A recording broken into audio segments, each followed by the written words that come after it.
ഈ വീഡിയോയിൽ കുറേ ജിയോ പൊളിറ്റിക്കൽ ഡെവലപ്മെൻറ്റ്സ് ആണ് നമ്മൾ നോക്കുന്നത്. ആദ്യമേ തന്നെ ബുർക്കിനോ ഫാസോയുടെ പ്രസിഡൻ്റ് ആയിട്ടുള്ള ഇബ്രാഹിം ട്രാവറെ ഒരു സ്റ്റേറ്റ്മെൻറ്റ് പറഞ്ഞിട്ടുണ്ട്. അതായത് ഈ വെസ്റ്റേൺ രാജ്യങ്ങളുടെ ആ ഒരു ഹിപ്പോക്രസി അതിനെ തുറന്നു കാണിക്കുന്ന രീതിയിലാണ് പുള്ളിക്കാരൻ ആ ഒരു സ്റ്റേറ്റ്മെൻറ്റ് പറഞ്ഞു വെച്ചത്. വേറെ ഒന്നുമല്ല, ഇന്ന് നമ്മളെ തീവ്രവാദികളെന്ന് വിളിക്കും, നാളെ നമ്മളെ ഹീറോയാക്കും, പിന്നെ മറ്റന്നാൾ നമ്മൾ ഏത് അവസ്ഥയിലായിരിക്കും എന്നുള്ളതിനെക്കുറിച്ച് നമുക്ക് യാതൊരു പിടുത്തവുമില്ല എന്നുള്ള സ്റ്റേറ്റ്മെൻറ്റാണ് പറഞ്ഞത്. വളരെ സത്യസന്ധമായിട്ടുള്ള കാര്യമാണ്. കാരണം ഇപ്പോൾ അമേരിക്ക ആയിക്കോട്ടെ, വെസ്റ്റേൺ രാജ്യങ്ങളുടെ ഇരട്ടത്താപ്പിനെയാണ് പുള്ളിക്കാരൻ ചൂണ്ടിക്കാണിച്ചത്. ഇത് വളരെ പെർഫെക്റ്റ് ആയിട്ട് സ്യൂട്ടബിൾ ആകുന്ന ഒരു സ്റ്റേറ്റ്മെൻറ്റാണ്. New York mayor election Republican party പരാജയപ്പെട്ടതിനെ തുടർന്ന് ട്രംപ് ഡെസ്പെറേറ്റ്ലി ഒരു സ്പീച്ച് ഇന്നലെ കൊടുത്തിട്ടുണ്ടായിരുന്നു. കുറേ പോയിന്റുകൾ അതിനകത്ത് പറഞ്ഞു. ഏറ്റവും കൂടുതൽ ഇമ്പോർട്ടൻ്റ് ആയിട്ട് എടുത്ത് പറഞ്ഞത് ഇന്ത്യയുടെയും പാകിസ്ഥാൻ്റെയും യുദ്ധം ഞാൻ അവസാനിപ്പിച്ചു എന്ന് പറഞ്ഞിട്ട് 1001ാമത്തെ പ്രാവശ്യം പറഞ്ഞിരിക്കുകയാണ്. അതായത് റിലേറ്റീവ്ലി ഈ ഒരു കാര്യം പറയേണ്ട യാതൊരു ആവശ്യമില്ല അവിടെ. എന്നാലും ട്രംപ് ഇതിനെ എടുത്ത് പറയുന്നുവെങ്കിൽ ഇന്ത്യയുമായിട്ട് പുള്ളിക്കാരന് ഉണ്ടാകുന്ന ഒരു പ്രശ്നം, അതായത് ഇന്ത്യയുടെ ബന്ധം വേണം, പക്ഷെ എന്നാൽ ഈഗോ വിട്ടുകൊടുക്കുന്ന, ഇന്ത്യയുടെ ബന്ധം വേണം എന്നാൽ ഈഗോ സമ്മതിക്കുന്നില്ല. അപ്പോൾ അതുകൊണ്ട് തന്നെയാണ് ഇന്ത്യയെക്കുറിച്ച് എല്ലാ വേദികളിലും എവിടെയൊക്കെ അവസരം കിട്ടുന്നുണ്ടോ, അവസരം കിട്ടുന്ന സ്ഥലങ്ങളിലും കിട്ടാത്ത സ്ഥലങ്ങളിലെല്ലാം ട്രംപ് ഇന്ത്യയെക്കുറിച്ച് ഇങ്ങനെ പരാമർശിക്കുന്നതായിട്ട് മനസ്സിലാക്കാൻ പറ്റുന്നത്.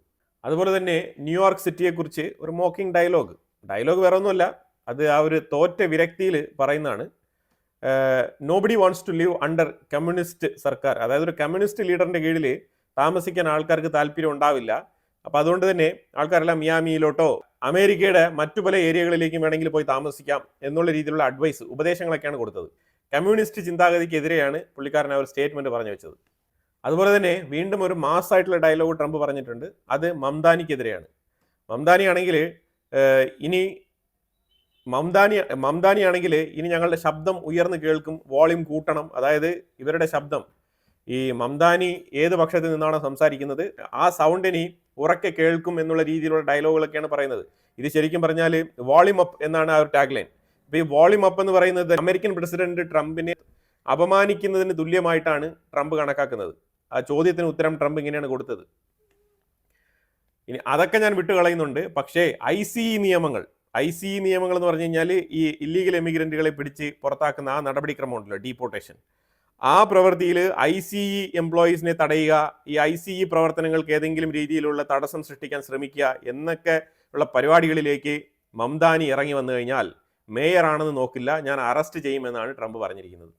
മറ്റുള്ളവർ പലരും പറയും, പക്ഷെ ഞാൻ ചെയ്യും, ഞാൻ പ്രവർത്തിക്കും എന്നാണ് ട്രംപ് പറഞ്ഞിരിക്കുന്നത്. അതെന്തായാലും വളരെ മാസ്സായിട്ടുള്ള ബോൾഡായിട്ടുള്ള ഒരു റെസ്പോൺസ് തന്നെയാണ് ശരിക്കും പറഞ്ഞാൽ. അപ്പം അമേരിക്കയുടെ സൈഡിൽ നിന്നും ആണവായുധ പരീക്ഷണങ്ങൾ എന്നുള്ള സ്റ്റേറ്റ്മെൻറ്റുകളൊക്കെ വന്നതോടുകൂടി പല രാജ്യങ്ങളും ഇപ്പം റഷ്യയുടെ ആയിക്കോട്ടെ, ചൈനയുടെ ആയിക്കോട്ടെ, ഇവരുടെയൊക്കെ JCPOA എന്ന് പറഞ്ഞ ആ ഒരു ആണവായുധവുമായിട്ട് ബന്ധപ്പെട്ട കരാർ അത് എക്സ്പയറി ആയിരിക്കുകയാണ്, ഇതുവരെ പുതുക്കിയിട്ടില്ല. JCPOAയുമായിട്ട് ബന്ധപ്പെട്ട ആ ഒരു ആണവ കരാറൊന്നും പുതുക്കാൻ വേണ്ടിയിട്ട് റഷ്യ മുന്നിട്ടിറങ്ങുന്നില്ല. അതിന്റെ കാരണം യുദ്ധം നടക്കുന്നതുകൊണ്ടാണ്. തീർച്ചയായിട്ടും യൂറോപ്യൻ രാജ്യങ്ങളെയും ഉക്രൈനെയും മുൾമുനയിൽ നിർത്തിക്കൊണ്ട് തന്നെയാണ് റഷ്യ മുന്നോട്ട് നീങ്ങുന്നതായിട്ട് കാണാൻ കഴിയുന്നത്. അതുപോലെ ട്രംപ് മറ്റൊരു വിഷയം കൂടി പറഞ്ഞു വെക്കുകയുണ്ടായി. അതായത് AI ടെക്നോളജിയിൽ നമ്മൾ ചൈനയെ ഡിഫീറ്റ് ചെയ്ത് മുൻപന്തിയിൽ തന്നെയാണ് നമ്മൾ മുന്നോട്ട് നീങ്ങുന്നത്. ഏതിലാണ്? AI ടെക്നോളജിയിൽ. ഈ AI ടെക്നോളജി ഒരു ബബിളാണ്. ഈ ബബിൾ പൊട്ടുമ്പോഴത്തേക്കും ഇതിനകത്ത് ഇൻവെസ്റ്റ് ചെയ്തിരിക്കുന്ന ആൾക്കാർക്കൊക്കെ മുട്ടം പണി കിട്ടാൻ വേണ്ടിയിട്ട് വെയിറ്റ് ചെയ്തിരിക്കുകയാണ്. കാരണം ഇപ്പോഴും ലാർജ് ലാംഗ്വേജ് മോഡലിലാണ് ഇത് പ്രവർത്തിക്കുന്നത്. ഇതിന്റെ നെക്സ്റ്റ് ലെവലിലുള്ള ടെക്നോളജി ഇംപ്ലിമെന്റേഷൻ വളരെ സ്ലോ പ്രോസസ്സാണ്. ഇതുവരെ ആ ഒരു മേഖലയിൽ കാര്യമായ പുരോഗതി ഉണ്ടായിട്ടില്ല. AI മേഖലയിലുള്ള സ്റ്റോക്കുകളൊക്കെ ഇച്ചിരി പരുങ്ങലിലാണ്. ആ സാഹചര്യത്തിലാണ് ട്രംപ് ഈ ഒരു സ്റ്റേറ്റ്മെന്റ് പറഞ്ഞിരിക്കുന്നത്. AI ടെക്നോളജിയിൽ അമേരിക്ക പുലിയാണെന്നാണ് പറഞ്ഞിരിക്കുന്നത്. NVIDIAയുടെ CEO ജെൻസൺ പറഞ്ഞിരിക്കുന്നത് AI ടെക്നോളജിയൊക്കെ അവിടെ നിൽക്കട്ടെ, പക്ഷേ ഈ ആർട്ടിഫിഷ്യൽ ഇന്റലിജൻസുമായിട്ട് ബന്ധപ്പെട്ട വിഷയത്തിൽ അമേരിക്കയെ മറികടക്കുന്ന രീതിയിൽ ചൈന പല കണ്ടുപിടുത്തങ്ങളും നടത്തിയിട്ടുണ്ട് എന്നുള്ള ഒരു സ്റ്റേറ്റ്മെന്റ് ആണ് പുള്ളിക്കാരൻ പറഞ്ഞിരിക്കുന്നത്. ആരുടെയാണ്? NVIDIA കമ്പനിയുടെ CEO ആണ് ഈ സ്റ്റേറ്റ്മെന്റ് പറഞ്ഞിരിക്കുന്നത്. ട്രംപ് പറഞ്ഞ സ്റ്റേറ്റ്മെന്റിന് നേരെ ഘടകവിരുദ്ധമായിട്ടാണ് ഈ NVIDIAയുടെ CEO പറഞ്ഞിരിക്കുന്ന സ്റ്റേറ്റ്മെന്റ്.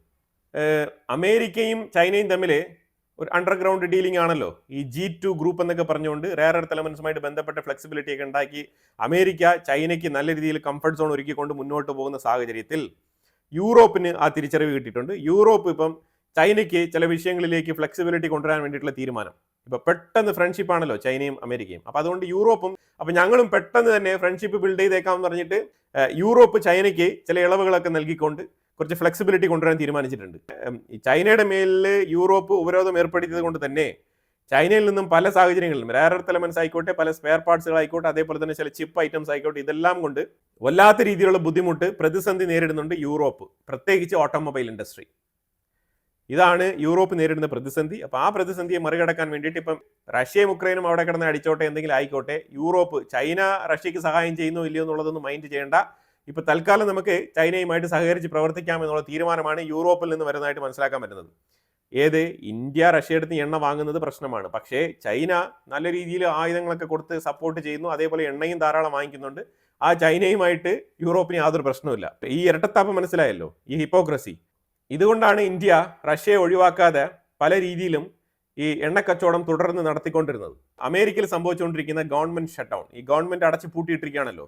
അപ്പോൾ കട പൂട്ടിയിട്ടിരിക്കുന്ന സാഹചര്യത്തിൽ ഈ നവംബറിൽ, അതായത് ഈ ഒക്ടോബറിൽ ഗവൺമെന്റ് എംപ്ലോയീസിന് കൊടുക്കേണ്ട സാലറി ഇതുവരെ കൊടുത്തിട്ടില്ല, പേറോൾ ഇട്ടിട്ടില്ല, അതിന്റെ ഫണ്ട് ട്രാൻസ്ഫർ ചെയ്തിട്ടില്ല.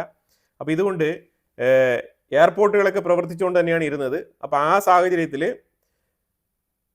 US-ന്റെ ട്രാൻസ്പോർട്ട് ഡിപ്പാർട്ട്മെന്റ്, ഈ ട്രാൻസ്പോർട്ട് ഡിപ്പാർട്ട്മെന്റിൽ ഏതാണ്ട് 1800ഓളം വിമാന സർവീസുകൾ റദ്ദാക്കിയിട്ടുണ്ട്.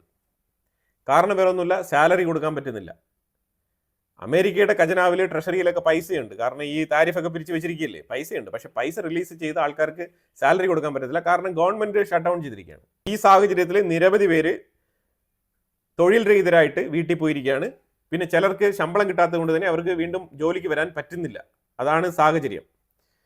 നിരവധി പേർക്ക് അവരുടെ മന്ത്ലി പേയ്മെന്റുകൾ, EMI ഇതെല്ലാം തന്നെ മുടങ്ങുന്ന സാഹചര്യമാണ്. ഈ സാഹചര്യത്തിലാണ് ഏറ്റവും കൂടുതൽ റവന്യൂ ജനറേറ്റ് ചെയ്യുന്ന ഒരു ഡിപ്പാർട്ട്മെന്റ് ആയിട്ടുള്ള ഈ ട്രാൻസ്പോർട്ടേഷൻ ഡിപ്പാർട്ട്മെന്റ് 1800 ഫ്ലൈറ്റ് സർവീസുകൾ വെട്ടിച്ചുരുക്കിയിരിക്കുന്നത്. അങ്ങനെ നീണ്ടു പോയി കഴിഞ്ഞാൽ അടുത്ത മാസം ഇതിനേക്കാളും കൂടുതൽ ഇരട്ടിയുടെ ഇരട്ടി ഈ ട്രിപ്പുകളൊക്കെ മുടങ്ങാനുള്ള സാധ്യതയുണ്ട്. മറ്റു പല ഡിപ്പാർട്ട്മെന്റുകളെയും ഇത് അഫക്റ്റ് ചെയ്യാനുള്ള സാധ്യതയുണ്ട് എന്നുള്ള വാർത്തയും കൂടി വരുന്നുണ്ട്. ട്രംപ് ആണെങ്കിൽ ഈ സാഹചര്യത്തിലും ഒരു തരത്തിലുള്ള നെഗോസിയേഷനും തയ്യാറാകാതെ ഇങ്ങനെ കടയടച്ച് തന്നെ മുന്നോട്ട് പോകാൻ തീരുമാനിച്ച് ശക്തമായി മുന്നോട്ട് പോവുകയാണ്. ഇത് എങ്ങോട്ടാണ് ഈ പോക്കെന്നുള്ളത് നമുക്ക് ആർക്കും തന്നെ ഒരു പിടുത്തമില്ലാത്ത വിഷയമാണ്. ഈജിപ്റ്റ് തുർക്കിയുടെ അടുത്ത് ഒരു റിക്വസ്റ്റ് എന്നല്ല, ജസ്റ്റ് ഒരു സ്റ്റേറ്റ്മെന്റ്, അതായത് തുർക്കി ഈ ഗാസ വിഷയത്തിൽ ഇനി ഇടപെടണ്ട, നിങ്ങൾ ഇച്ചിരി മാറി നിൽക്കുക, അതാണ് നല്ലത്. തുർക്കിയുമായിട്ട് ചേർന്ന് പ്രവർത്തിക്കുന്ന ഈ ഒരു അറബ് ടീമിനെ ഇസ്രായേലിന് വിശ്വാസമില്ല.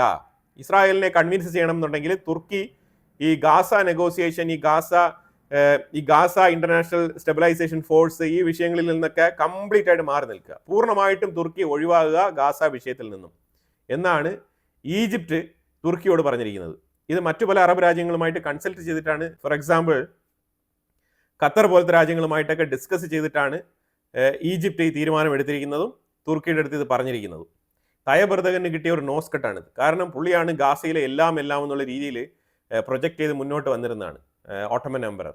പക്ഷെ ഇപ്പോൾ തികച്ചും അപമാനിതനായിട്ട് മാറി നിൽക്കേണ്ട ഒരു സാഹചര്യമാണ് തയ്യബ് എർദോഗന് വന്നിരിക്കുന്നത്. അടുത്തത് നമ്മൾ നോക്കിക്കഴിഞ്ഞാൽ ഇന്ത്യയുമായിട്ട് ബന്ധപ്പെട്ട ഒരു വാർത്തയാണ്. ഇന്ത്യ അർമേനിയ ഡിഫൻസ് കോപ്പറേഷൻ കരാർ ഒപ്പിട്ടിട്ടുണ്ട്. അപ്പോൾ അത് നെക്സ്റ്റ് ലെവലിലേക്കുള്ള ഒരു എഗ്രിമെന്റ് ആണ് ഇപ്പോൾ ഒപ്പിട്ടിരിക്കുന്നത്. ഇന്ത്യയുടെ ഡിഫൻസ് സെക്രട്ടറി ആയിട്ടുള്ള സഞ്ജീവ് കുമാറാണ് അർമേനിയൻ റെപ്രസെൻറ്റേറ്റീവിനെ കണ്ട് സംസാരിച്ചതും അവർ തമ്മിലാണ് ഒരു മീറ്റിംഗ് നടന്നത്. എന്നിട്ട് ഈ ഒരു എഗ്രിമെന്റ് സൈൻ ചെയ്തത്. ഈ എഗ്രിമെന്റ് ഞാൻ ഇന്നലെ പറഞ്ഞതുപോലെ Su-30 MKI എന്ന് പറഞ്ഞ ആ ഒരു ഫൈറ്റർ ജെറ്റിന് വേണ്ടിയിട്ടുള്ള കരാറാണ് ഒപ്പിട്ടിരിക്കുന്നത്. അസർബൈജാൻ ഇതിനെ എതിർത്തുകൊണ്ട് മുന്നോട്ട് വന്നിട്ടുണ്ട്. പറഞ്ഞിരിക്കുന്നത് ഞങ്ങൾ തമ്മിൽ ഇപ്പം വലിയ രീതിയിലുള്ള പ്രശ്നമൊന്നുമില്ല, പക്ഷെ അർമേനിയയുടെ ഡിഫൻസ് സെക്യൂരിറ്റി സിസ്റ്റം ശക്തിപ്പെടുത്തുന്ന രീതിയിൽ ഇന്ത്യ ആയുധങ്ങൾ സപ്ലൈ ചെയ്യരുത്, ഈ ഫൈറ്റർ ജെറ്റുകളൊക്കെ കൊടുക്കരുത് എന്നാണ് അസർബൈജാൻ പറഞ്ഞിരിക്കുന്നത്. പക്ഷേ അസർബൈജാൻ പാകിസ്ഥാന് നല്ല രീതിയിൽ ആയുധങ്ങളൊക്കെ കൊടുത്ത് സഹായിച്ചായിരുന്നു. ഇന്ത്യ അതിനെക്കുറിച്ചൊന്നും പറഞ്ഞില്ലല്ലോ. ഇന്ത്യ അതിനെക്കുറിച്ചൊന്നും പറഞ്ഞതുമില്ല. ഇന്ത്യക്ക് അതിൽ പരാതിയില്ല. പാകിസ്ഥാന്റെ ചൈനീസ് ആയുധങ്ങളെയും പാകിസ്ഥാന്റെ തുർക്കി ആയുധങ്ങളെയും പാകിസ്ഥാന്റെ അസർബൈജാൻ ആയുധങ്ങളെയൊക്കെ എങ്ങനെ നേരിടണം എന്നുള്ളത് ഇന്ത്യക്ക് വളരെ വ്യക്തമായിട്ട് അറിയാം. ഇനി നമ്മൾ ഇസ്രായേൽ ലെബനാൻ വിഷയത്തിലേക്ക് പോയി കഴിഞ്ഞാൽ ഈ 30 മിനിറ്റ്സ് ഒരു നോട്ടീസ് പീരീഡ് കൊടുത്തിട്ടുണ്ടായിരുന്നു. 30 മിനിറ്റ്സ് 30 മിനിറ്റ് സമയം ഇവാക്യുവേറ്റ് ചെയ്യാൻ. സദൺ ലെബനാൻ ഭാഗത്തേക്കാണ് ഈ ഒരു 30 മിനിറ്റ്സ് നോട്ടീസ് പീരീഡ് കൊടുത്തത്. അത് കൊടുത്തതിന് ശേഷം തകൃതിയായിട്ടുള്ള ആക്രമണങ്ങൾ, എയർ സ്ട്രൈക്കാണ്, ഞാനിവിടെ ഫൂട്ടേജ് ആഡ് ചെയ്യുന്നുണ്ട്, കണ്ടു കഴിഞ്ഞാൽ നിങ്ങൾക്ക് മനസ്സിലാക്കാൻ പറ്റും. താറുമാറായിട്ടുള്ള ആക്രമണങ്ങൾ ഹെസ്ബുള്ളയെ ടാർഗറ്റ് ചെയ്ത് തന്നെയാണ് അറ്റാക്ക് നടത്തിയത്. ഈ അറ്റാക്കിൽ നിരവധി പേര് കൊല്ലപ്പെട്ടു എന്നുള്ള വാർത്തയൊക്കെ വരുന്നുണ്ട്. പക്ഷേ ലെബനാൻ ഗവൺമെന്റിന്റെ അടുത്ത് ഹെസ്ബുള്ള ഇപ്പം ഒരു കത്ത് തന്നെ അവർ എഴുതി കൊടുത്തിരിക്കുകയാണ്. എന്താണെന്ന് പറഞ്ഞാൽ ലെബനാൻ ഗവൺമെന്റിന് ഇസ്രായേലിനെ നിലയ്ക്ക് നിർത്താൻ സാധിക്കുന്നില്ല എന്നുണ്ടെങ്കിൽ, അതായത് ഇസ്രായേൽ ആർമിയെ നേരിടാനുള്ള കഴിവ് ലെബനാൻ ആർമിക്ക് ഇല്ലാത്ത പക്ഷത്തിൽ ഞങ്ങൾ എന്തിനു വേണ്ടിയിട്ട് ആയുധം താഴെ വെക്കണം എന്നുള്ള ചോദ്യമാണ് ലെബനാൻ ഗവൺമെന്റിന്റെ അടുത്ത് ഹെസ്ബുള്ള കത്തെഴുതി ചോദിച്ചിരിക്കുന്നത്. കത്തെഴുതുന്നത് അറിയാലോ, ഒരു ജസ്റ്റ് ഒരു നോട്ടീസ്, പബ്ലിസിറ്റിക്ക് വേണ്ടിയിട്ടാണ്. അപ്പോൾ അത് തീർച്ചയായിട്ടും അവർ ആ രീതിയിൽ തന്നെ ചോദിച്ചിട്ടുണ്ട്. ലെബനാൻ ഗവൺമെന്റിന്റെ മേളിൽ ഹെസ്ബുള്ള പ്രഷർ പോളിസി അപ്ലൈ ചെയ്യുന്നതായിട്ടാണ് മനസ്സിലാക്കാൻ പറ്റുന്നത്. പക്ഷേ ഇസ്രായേൽ ഇതിനെ വെറുതെ വിടുന്ന മാതിരി തോന്നുന്നില്ല. ഇസ്രായേൽ ഹെസ്ബുള്ളയെ തെരഞ്ഞു പിടിച്ച് അറ്റാക്ക് നടത്തി നശിപ്പിക്കാനാണ് നോക്കുന്നത്. എവിടെയൊക്കെ ഇവർ ആയുധങ്ങൾ ശേഖരിച്ച് വെച്ചിട്ടുണ്ടോ അവിടെ എല്ലാം തന്നെ ടാർഗറ്റ് ചെയ്യുന്നുണ്ട്. അതേപോലെ ഇപ്പുറത്ത് ഇറാഖിന്റെ സൈഡിൽ ഇറാനിൽ നിന്നുള്ള ആയുധങ്ങൾ ഇറാഖിന്റെ സൈഡിൽ ഒരു മിലീഷ്യ ഗ്രൂപ്പ് കൃത്യമായിട്ട് സ്റ്റോറേജ് ചെയ്ത് വെക്കുന്നുണ്ട്. അവര് സമയാസമയങ്ങളിൽ ഇല്ലീഗലായിട്ട് സിറിയയുടെ ഉള്ളിലൂടെ ലെബനാന്റെ ഉള്ളിലേക്ക് അത് കടത്തിവിടുന്നതായിട്ടുള്ള വാർത്തകളും വരുന്നുണ്ട്.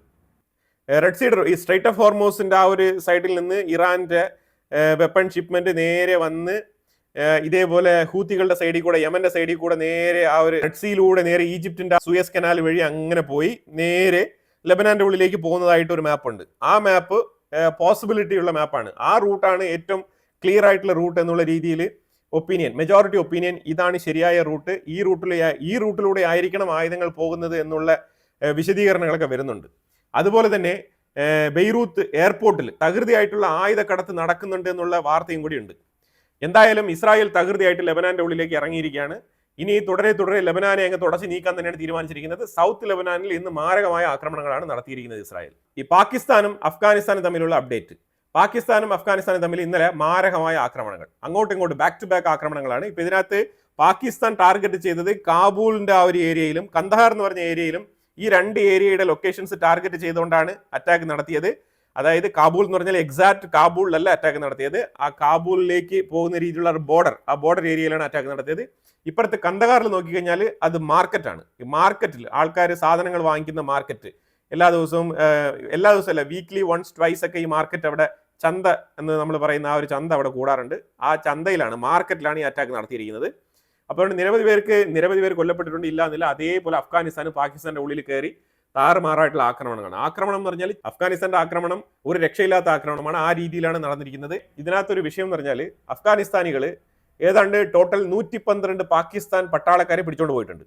അപ്പോൾ ഇതിനു വേണ്ടിയിട്ട് ഖത്തർ ഉൾപ്പെടെയുള്ള രാജ്യങ്ങൾ ഒരു സ്മൂത്ത് ആയിട്ട് വളരെ സൈലന്റ് ആയിട്ട് മറ്റു പുറം രാജ്യം അറിയാത്ത രീതിയിലുള്ള നെഗോസിയേഷൻ നടത്തുന്നുണ്ട്. അതായത് ഈ 112 പാക് പട്ടാളക്കാരെ എങ്ങനെയെങ്കിലും റിലീസ് ചെയ്യണം എന്നുള്ള രീതിയിൽ. പക്ഷെ ഇപ്പം കഴിഞ്ഞ തവണത്തെ പോലെയല്ല, ഇപ്പൊ അഫ്ഗാനിസ്ഥാൻ ഒരു ഡിമാൻഡ് വെച്ചിട്ടുണ്ട്. ആ ഡിമാൻഡാണ് ഇപ്പൊ വളരെ ഹൈലൈറ്റ് ചെയ്യപ്പെടുന്നത്. എന്ത് ഡിമാൻഡാണെന്ന് പറഞ്ഞു കഴിഞ്ഞാൽ ഞങ്ങൾ ഈ 112 പേരെയും വിട്ടയക്കാം, പക്ഷേ പാകിസ്ഥാൻ പത്രസമ്മേളനം വിളിച്ച് ഈ 112 പേരെയും അക്സെപ്റ്റ് ചെയ്തതായിട്ടുള്ള വാർത്താ സമ്മേളനം നടത്തണം. ഇവരെ നേരിട്ട് റിസീവ് ചെയ്തതിന്റെ പ്രൂഫ്, തെളിവും കൂടി ഉൾപ്പെടുത്തണം എന്നാണ് പറഞ്ഞിരിക്കുന്നത്. കാരണം എല്ലാ തവണയും ഇങ്ങനെ ഞങ്ങൾ റിലീസ് ചെയ്യുന്നുണ്ട്, പക്ഷേ റിലീസ് കഴിഞ്ഞു കഴിഞ്ഞാൽ ഇവർ മലക്കം പറഞ്ഞിട്ട് നേരെ ഉൾട്ടാ ഡയലോഗാണ് അടിക്കുന്നത്. അപ്പൊ അതുകൊണ്ട് ഈ കള്ളത്തരം പാക് ലയേഴ്സിന്റെ മുന്നിൽ ഞങ്ങൾ ഒരിക്കലും ഈ രീതിയിൽ മുട്ടുമടക്കാൻ തയ്യാറല്ല.